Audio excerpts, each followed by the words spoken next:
সিংহা নিয়ে বসে আছেন, আল্লাহর হুকুমের অপেক্ষায় আছেন। যখনই আল্লাহ তাকে হুকুম করবে, তিনি সিংহাধ্বনি বাজানো মাত্রই কিয়ামতের ঘটনার উদ্বোধন হয়ে যাবে। আল্লাহু আকবার। এই সূরার প্রথম 5 আয়াতে কিয়ামতের 2 পর্বের বর্ণনা দেওয়া হয়েছে। আল্লাহর হুকুম পাওয়ার পরে ইসরাফিল আলাইহিস সালাম তিনি মোট সিংহায় ফুৎকার দিবেন 2 বার। কথা বুঝে থাকলে বলেন তো, আল্লাহর হুকুম পাওয়ার পরে ইসরাফিল আলাইহিস সালাম সিংহার মধ্যে ফুৎকার দিবেন কয়বার? প্রথমবার সিংহায় ফুৎকার দেওয়া মাত্রই কিয়ামতের প্রথম পর্ব আরম্ভ হবে, ফার্স্ট পার্ট আরম্ভ হয়ে যাবে। এই সূরা ইনফিতারের প্রথম 3 আয়াতে কিয়ামতের প্রথম পর্বের পরিচয় দেওয়া হয়েছে।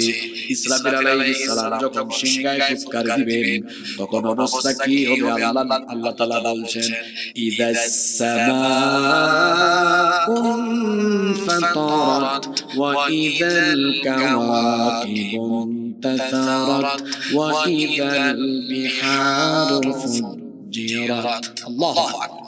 ইদাস সামাউন ফাতারাত, যখন আসমান দীর্ণ বিদীর্ণ টুকরা টুকরা আসমান যখন ফেটে যাবে, ইসরাফিল আলাইহিস সালামের সিংহার সেই ফুৎকার এতটা ভয়াবহ, এতটা বিপজ্জনক হবে যে একটা সিংহার ফুৎকারে আসমান ফেটে টুকরা টুকরা হয়ে যাবে। আল্লাহু আকবার।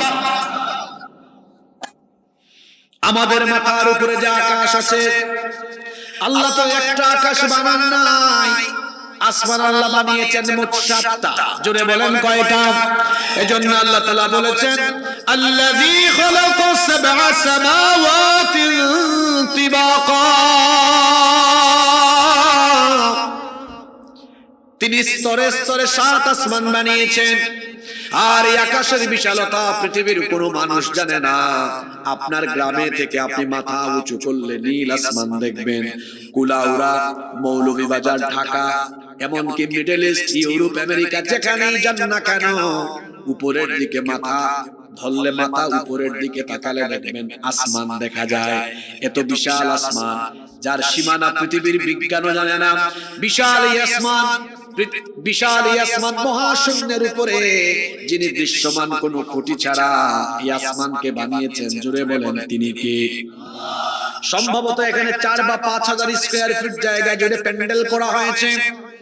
4-5 হাজার স্কয়ার ফিটের এই প্যান্ডেল স্থাপনের জন্য এখানে কত পিলার ব্যবহার করা হলো, কিন্তু আমাদের মাথার উপরে সুবিশাল অজানা আয়তনের বিশাল এই আসমান, আমাদের মাথার উপরে একটা পিলার ছাড়াও যিনি মহাশূন্যে আসমানকে ঝুলায় রেখেছেন তিনি কি? সে আল্লাহ বলছেন কোরআনে কারীমের 21 নম্বর সূরা সূরাতুল আম্বিয়া এর 32 নম্বর আয়াতে আল্লাহ তাআলা বলছেন, ওয়াজআলনাস সামাআ সাকফান মাহফুযা। আল্লাহ তাআলা বলছেন, এই আসমানকে আমি এমনি এমনি বানাই নাই, এই আসমানকে আমি তোমাদের জন্য সুরক্ষিত ছাদ বানিয়েছি। পৃথিবীতে তোমরা যারা বসবাস করো, তোমাদের প্রোটেকশনের জন্য, সিকিউরিটির জন্য এই আসমানকে সুরক্ষিত ছাদ যিনি বানিয়েছেন তিনি কে? The sky has been built as a roof for the protection of the earth. আসমানকে আল্লাহ তাআলা পৃথিবীবাসীর সুরক্ষার জন্য সুরক্ষিত ছাদ বানিয়েছেন। এই যে আপনাদের বাসা বাড়ি, আপনাদের এলাকায় এত বাড়ি আছে, আমরা আমাদের বাড়িতে আমাদের সিকিউরিটির জন্য, প্রোটেকশনের জন্য বাড়িতে ছাদ দিয়েছি, চাল দিয়েছি। বলেন তো, আমরা যদি চাল বা ছাদ না দিতাম তাহলে শীতকালে রাতের বেলা কি আমরা বাড়িতে ঘুমাতে পারতাম? কুয়াশা পড়তো। বর্ষাকালে থাকতে পারতাম, বৃষ্টি পড়তো। তারপরে গ্রীষ্মকালে থাকতে পারতাম, দিনের বেলা তো অবস্থা সিরিয়াস হয়ে যায়।